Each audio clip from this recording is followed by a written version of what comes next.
అంటే అతనికి జగన్మోహన్ రెడ్డి రాజకీయ లబ్ధి తప్పించి మనుషుల ప్రాణాలంటే లెక్కలేదా? ఇంత ఉన్మాద పరిస్థితుల్లో కూడా రాజకీయ నాయకులు ఉంటారా? నిజంగా నాకైతే చాలా ఆశ్చర్యం అనిపిస్తుందండి. ఇలాంటి సిచ్యువేషన్ నుంచి తన నిర్లక్ష్యంగా ఇద్దరు చనిపోయారు. అతని నిర్లక్ష్య కారణంగా ఆ రోజు సింగయ్య మళ్ళీ ఇంకొక అబ్బాయి రెడ్డి ఇద్దరు చనిపోయారు. ఇద్దరు చనిపోయినా కూడా తన పర్యటన కొనసాగిస్తూనే ఉన్నాడు.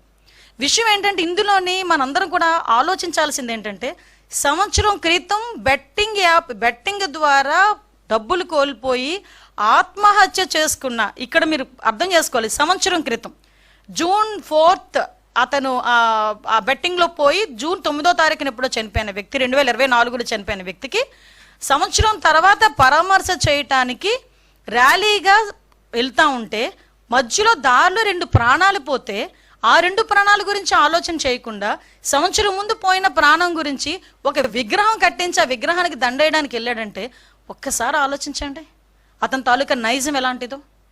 ఇదే సేమ్ పందాలో వాళ్ళ బాబాయ్ హత్య గురించి ఒకసారి మనం ఆలోచన చేసుకుంటే, గొడ్డలి వేటు గురించి ఒక్కసారి మనం ఆలోచన చేసుకుంటే పరిస్థితి ఏంటన్నది ఆలోచించవచ్చు. కోడికత్తి డ్రామా, ఆ దళిత బిడ్డ ఈ రోజుకి కూడా ఆ స్త్రీని ఇప్పటికీ కూడా ఇబ్బందులు పడుతూనే ఉన్నాడు. గులకరాయి డ్రామా అంటే ఏదో రకంగా అంటే సీఎం కుర్చీలో కూర్చోవాలనే ధ్యాస తప్పించి మానవత్వం లేకుండా చేసే పరిస్థితి ఈరోజు మనందరికీ కూడా కనిపించే పరిస్థితి వస్తుంది. నేనేమంటానంటే అప్పటికీ కూడా ఇంకా సమర్థించుకోవడం ఎంత దారుణంగా సమర్థించుకుంటున్నాడంటే, వాళ్ళ నాయకులందరూ బయటకు వచ్చి ఇదేదో మార్ఫింగ్ చేశారు, ఇలా చేశారు, అలా చేశారని క్లియర్గా వీడియోలో కనిపిస్తుంది. సింగయ్య అనే దళితుడు ఆ కారు కింద పడి నలగడం క్లియర్గా కనిపిస్తూ ఉంది. ఇటువంటి పరిస్థితుల్లో కూడా కనీసం ఆపకుండా వెళ్ళిపోయే పరిస్థితి కనిపించింది. అంటే చాలామంది జగన్మోహన్ రెడ్డి గురించి అతను మాట్లాడితే బయటకు వచ్చి విలువలు, నీతి, నిజాయితీ, జాలి, దయ ఇలాంటి పదాలు కొన్ని జగన్మోహన్ రెడ్డి నోట్లోంచి రాకూడదండి. ఎందుకంటే ఈరోజు అటువంటి ఆ మాటలు మాట్లాడడానికి కూడా పూర్తిగా అర్హత లేనివాడు జగన్మోహన్ రెడ్డి. అటువంటి వ్యక్తి ఈరోజు పైగా దాన్ని సమర్థించుకోవడం ఏంటి? నిజంగా యాక్సిడెంటల్ పడ్డాడు అనుకుంటే అంటే బయటకు తీసి ఒక హాస్పిటల్కి పంపించుంటే ఒక నిండు ప్రాణం బతికేది. ఈరోజు ఆ కుటుంబానికి సింగయ్యని తీసుకొచ్చి ఇవ్వలేడు కదా. ఆయనైతే చక్కగా ప్రయాణం అంతా చేసుకుని ఆ విగ్రహం ఆవిష్కరణ చేసుకుని మళ్ళీ ఇంటికి వచ్చి హ్యాపీగా కూర్చున్నాడు. 2 ప్రాణాలు పోయినాయి, ఆ 2 ప్రాణాలని తీసుకొచ్చి ఇచ్చేవాడు కాదు కదా. అంటే బయటకు వచ్చి ఒక అతను అంటాడు, ఎవడో మా కార్యకర్తే కదా చచ్చిపోయాడు. అరే మీ కార్యకర్త చచ్చిపోయిన మనిషి, అక్కడ మనిషి చనిపోయాడన్న సంగతి మీకు ఎందుకు గుర్తు రావట్లేదు? ఆ మనిషి చనిపోవడానికి కారణం ఆ నాయకుడే అన్న సంగతి ఎందుకు గుర్తు రావట్లేదు? మళ్ళా పైగా దాన్ని సమర్థించుకునే పరిస్థితి మనం అందరం కూడా చూస్తూ ఉంటే సమాజంలోని హింసని ప్రేరేపించే పరిస్థితి. ఎంత దారుణంగా హింసని ప్రేరేపిస్తున్నాడండి. అంటే ఒక నేరస్తు చాలా సందర్భాల్లో గౌరవ చంద్రబాబు నాయుడు గారు ఒక మాట అంటారు, సీఎం గారు ఒక మాట అంటారు, రాజకీయ ముసుగులో ఉన్న ఒక నేరస్తుడు. ఎస్, ఆ పదానికి ప్రాపర్ యాప్ట్ ఎవరంటే జగన్మోహన్ రెడ్డి. ఒక రాజకీయ నేపథ్యం ఉన్న వ్యక్తి రాజకీయ ముసుగులో ఉంటే ఎలాంటి అనర్థాలు దారితీస్తాయో ఇప్పుడు జగన్మోహన్ రెడ్డి పర్యటనలు కూడా అలాగే మనం చూస్తున్నాం.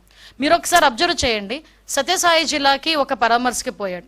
ఆ రోజు అలాగే హెలికాప్టర్ దగ్గర రచ్చ చేశారు వైసీపీ కార్యకర్తలు. తర్వాత హెలికాప్టర్ ఏదో పని చేయట్లేదు, ఏదో సాంకేతిక లోపం ఉందని బై రోడ్ వెళ్తూ ఒక పెద్ద రోడ్ షో చేసుకుని వెళ్ళాడు. తర్వాత మనకి పొదిలి వెళ్ళారు, రైతుల గురించి అని చెప్పేసి వెళ్ళారు. ఆ రోజు అదే టైంలో జరిగిన కృష్ణంరాజు ఇన్సిడెంట్ సంబంధించి సాక్షి టీవీలో అమరావతి మహిళల గురించి తప్పుడుగా మాట్లాడారని అక్కడ పక్కన ఎవరో ఒక చిన్న ధర్నా చేస్తూ ఉంటే ప్లకార్డ్స్ పట్టుకుంటే వైసీపీ కార్యకర్తలు పోలీసులను కూడా రాళ్ళు ఇచ్చి కొట్టే పరిస్థితి కనిపించింది.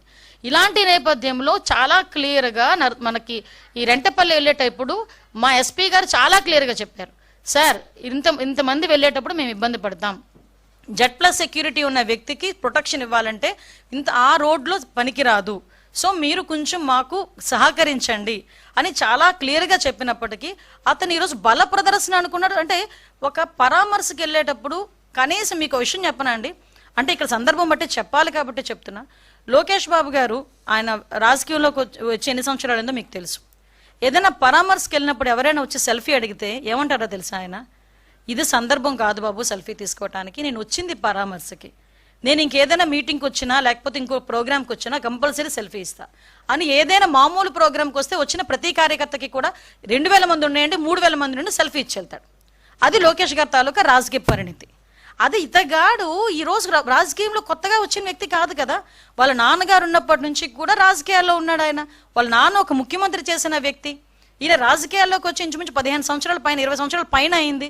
అటువంటి వ్యక్తి కనీసం ఒక మనిషి ప్రాణం గురించి, సొంత వైసీపీ కార్యకర్త ప్రాణం గురించి కూడా ఆలోచన చేయకుండా పక్కకి ఈడ్చినట్టు చేసి అతని ప్రోగ్రామ్ని ముందుకు నడిపించుకున్నాడంటే ఇతను పరామర్శ అన్న పేరుకే కానీ అతని బల ప్రదర్శన అన్నది చాలా క్లియర్గా మనకందరికీ అర్థమవుతుంది.